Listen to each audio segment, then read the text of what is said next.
Assalamualaikum warahmatullahi wabarakatuh. Di sini saya akan menjelaskan tentang pembentukan tata surya dan bumi.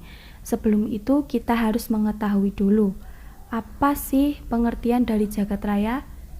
Mari kita simak video berikut. Jagat raya atau alam semesta adalah ruangan yang luas tak terhingga dan batas-batasnya belum diketahui. Jagat raya terdiri dari berbagai galaksi yang jumlahnya diperkirakan mencapai ribuan. Salah satu galaksi yang kita sering dengar adalah galaksi Bima Sakti.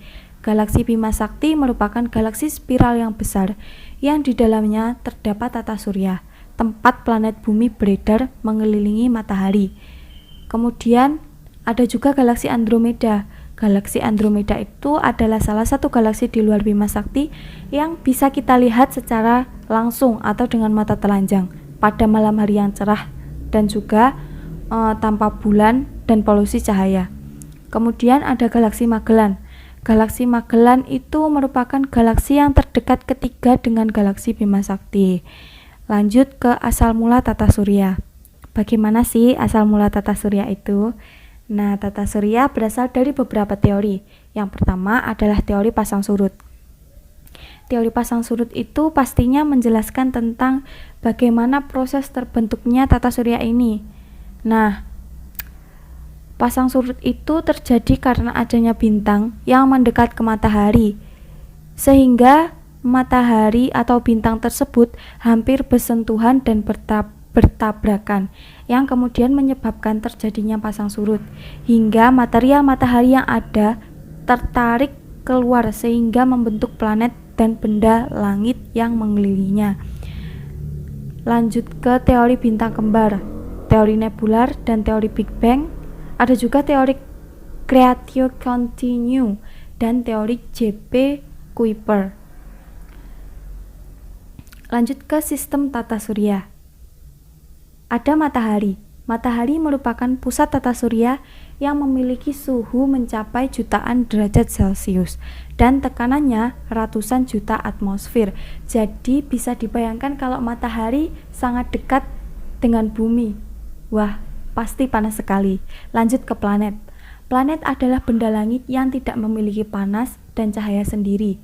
Jadi planet itu hanya menerima panas dan cahaya dari matahari. Planet itu terdiri dari Merkurius, Venus, bumi tempat kita tinggal, Mars, Jupiter, Saturnus, dan Uranus, serta Neptunus. Kemudian komet. Komet sering disebut sebagai bintang berekor.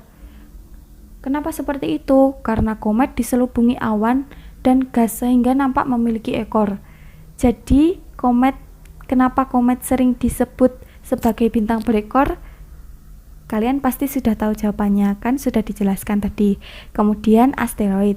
Asteroid dikenal sebagai planetoid, yaitu planet kecil, merupakan benda-benda langit yang bertebaran di antara orbit planet Mars dan Jupiter. Kemudian meteor. Meteor itu merupakan benda-benda angkasa yang bertaburan tidak karuan di dalam ruang antar planet. Selanjutnya satelit. Satelit itu merupakan benda langit yang mengelilingi planet. Nah, planet yang dikelilingi satelit itu juga mengelilingi matahari. Lanjut ke bumi. Pengukuran umur bumi. Banyak sekali teori yang terdapat dalam pengukuran umur bumi. Salah satunya teori sedimen. Teori sedimen ini merupakan pengukuran usia bumi yang didasarkan pada perhitungan tebal lapisan sedimen yang membentuk batuan. Ada juga teori kadar garam, yaitu pengukuran usia bumi yang didasarkan pada perhitungan kadar garam di laut. Kemudian ada juga teori termal, yaitu pengukuran usia bumi yang didasarkan pada perhitungan suhu bumi. Terus teori radioaktivitas, yaitu pengukuran usia bumi yang dianggap paling benar atau pengukuran ini berdasarkan waktu peluruhan unsur-unsur radioaktif. Yang kemudian perkembangan muka bumi. Ada continental drift. Teori ini mengatakan bahwa semua benua dari satu massa daratan yang disebut Pangea. Selanjutnya, daratan ini mengalami proses perkembangan yang ditandai oleh terbentuknya Gondwana sebagai pecahan dari Pangea. Kemudian ada kontraksi. Menurut teori ini, bumi mengalami penyusutan dan pengerutan karena pendinginan, maka terbentuklah lembah dan pegunungan. Lanjut, ada teori Laurasia Gondwana, di mana bumi terbentuk dari dua benua yang berada di belahan bumi utara Laurasia dan selatan atau biasa disebut Gondwana. Nah, selanjutnya kedua benua tersebut secara perlahan-lahan bergerak ke arah ekuator dan akhirnya terpecah menjadi beberapa benua seperti sekarang. Ada juga lempeng tektonik. Teori ini didasarkan pada penemuan garis-garis magnetis bumi yang menunjukkan batuan-batuan pada dasar laut jauh lebih muda daripada batuan yang ada di atasnya. Yang kemudian karakteristik lapisan bumi. Nah, bisa dilihat gambarnya, ada kerak bumi. Kerak bumi itu merupakan lapisan yang paling luar.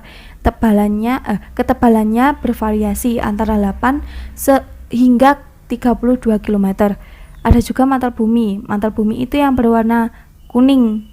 Mantel bumi itu sering disebut sebagai selimut bumi, terdapat di bawah kerak bumi. Kemudian ada inti bumi. Inti bumi itu bagian oranye yang menempati bagian paling dalam dari bumi. Dibagi menjadi dua, yaitu ada bagian yang luar atau outer core, dan inti bagian dalam inner core. Sekian presentasi dari saya. Bila ada kurang lebihnya saya mohon maaf. Wassalamualaikum warahmatullahi wabarakatuh.